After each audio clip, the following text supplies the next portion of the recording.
All right, welcome back, everyone. We continue right here with the Ireland Contracting Nightly Sports Call. Pittsburgh CW, Bob Pompeani with you at 412-575-26. And, you know, Pomp, it ain't easy, especially tonight for some reason. It's the worst possible time to get a cough right when you just start going on live television. But work that out of the way. So now, hopefully that won't reoccur, and we can take your calls all the way through, or your tweets or your texts or whatever you want to send this way. We'll talk about the Steelers also with regard to Le'Veon Bell, because Tuesday is the day you can put a franchise tag on a player. Most likely the Steelers will do that. There was a lot of optimism specifically from Le'Veon Bell early in this process, like this was going to get done, multi-year deal. He was optimistic. Team said the same thing, but guess what? Not necessarily the case. So far, nothing. So that means they probably will apply the tag and then can try to continue to negotiate. And I believe July, there's a date in July, which is the deadline date for that. And if it's not done, then he's stuck to that contract for one more year. At this time, it'll be $14.5 million, which is over what he made last year. I still think that's going to be the end route for the Steelers. And then, after this season, you take a run at it and you move on and do something different. So we'll see. At this moment, no deal in place, but they continue to negotiate. Let's go out to line 2. That's Tony in Brookline. Hey, Tony, how are you? Yeah, Bob, I got one comment about the Steelers.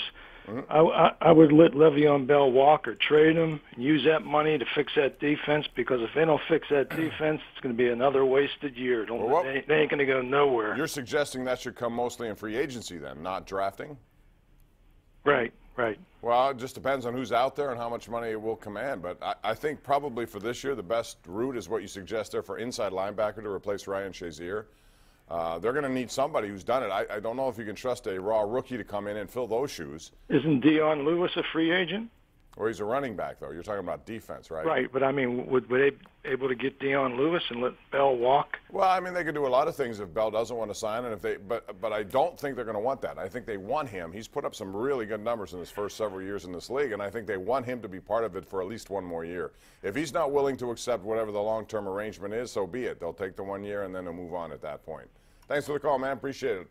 Let's go out to Bill in Polish Hill. What's up, Bill? How you doing? Hello, Bill. Yes. Yes, you're on. Go ahead. Yeah, Bob, I think, I loved Rutherford, okay? I was old enough to remember even when he played goalie. But I think this last trade that he made was one of the worst. In them playoffs, they kill each other out there. Mm-hmm. And he let Reeves go, which I think was terrible. Some say it had to be the salary cap, I guess, $3 million or whatever it was. No, you got to protect your stars. We got all them stars. You got to protect them with somebody. Yeah, but I think when they get into the playoffs, it becomes more physical, but you don't see the need for fighting. But I do think, the whole thing about that trade was they wanted to continue to put the depth down the middle. That's been successful for them over the years. When they've won their cups, they've had that too. 4 lines. They'd like to roll 4 if possible. And bringing in Broussard gives them 4 very good centers, 1 through 4, when you put Riley Shane down on the 4th line. The question is, how much time will that 4th line get? Can you really roll 4? Or will you, lean toward 3 and give that 4th line an odd shift here and there and use mostly for penalty killing? I'm not sure what they're going to do. There's some thought that Broussard could play wing if they have to go in that direction, but he gives you a lot of versatility, and that's somebody they want, and they were willing to pay that price. Time will tell. I think Ian Cole will be missed, certainly. Again, the depth.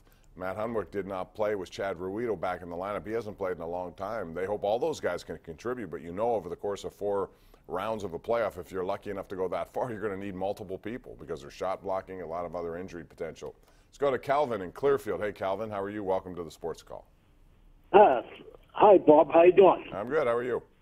Thanks for taking the call. I got some questions about the Penguins, okay? First off, how is Matt Murray doing about his concussion protocol? And here's 2 other questions I have. If the season would end today or this week, who would you rather see the Penguins face in the first round, or who would you like to see them play in the first round? Well, I think, first of all, Matt Murray continues to, battle his way back here. He skated, didn't take shots. We'll see what happens tomorrow in Morning Skate. I would suggest he probably won't play tomorrow. Again, just make sure he's 100% here with this concussion. We'll find out tomorrow. But with regard to Eastern Conference opponents, it's likely going to be Philadelphia, Pittsburgh first round, or It could be Washington if Philadelphia or Pittsburgh overtakes them. It depends where they finish. Right now, 2-3 go together in that first-round matchup. So it's most likely going to be Philly-Pittsburgh with the Devils as a wild card, and then the next wild card is the Florida Panthers.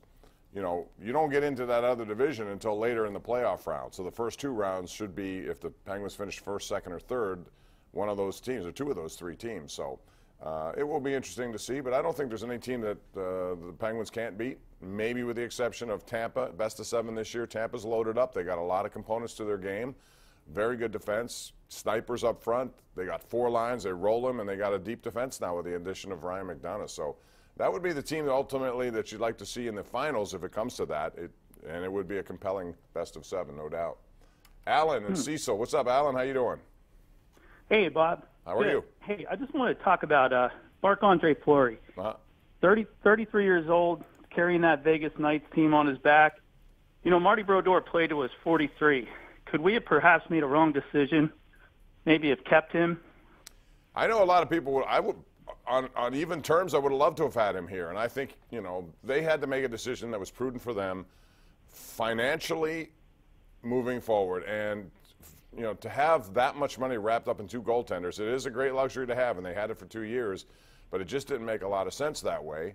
You know, given the fact that Murray signed, Fleury was making near $6 million a year, that would have limited you in other things. And they deferred to his age. He's 23 years old. They think he can have a very long run. This is not to say that Marc-Andre Fleury cannot play well for the next 5 to 7 years. Who knows? He could be 38, 39. Some of these goaltenders, as you mentioned, have been around for a long time. But I think that was the only play they had to make of that play. You know, and you can look back and second guess it, but I don't think there really is any reason to second guess it. It was the play they had to make for salary cap reasons more than anything.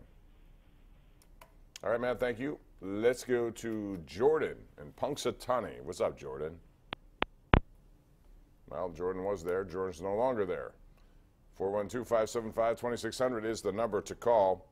We also have this on Twitter. Michael Smith helped me out here with a deadline to get a long-term deal is July 15th. Thank you, Michael. Yeah, so if the Steelers put that tag on Le'Veon Bell at any point, they would have then until July 15th to continue to negotiate to try to get a long-term deal. If they don't, then he must accept the terms of that 1 year, which again is $14.5 million. Not a bad payday. But again, he may not be willing to agree to the terms. He didn't last year, and it ended up being sort of acrimonious along the way. And then he missed camp and came in. Would that repeat itself? I think not, but you never know, depending on what those numbers are. He's a year older, much more wear and tear. They may want to go 1 more year and just run him as much as they can and make him a big part of their offense, which he's been, and then see what happens at the end of this year. We'll take a break. We'll come back with more. It's 412-575-2600. Thanks for joining us right here on the Ireland Contracting Nightly Sports Call. More calls next right here on the Bordas & Bordas Hotline.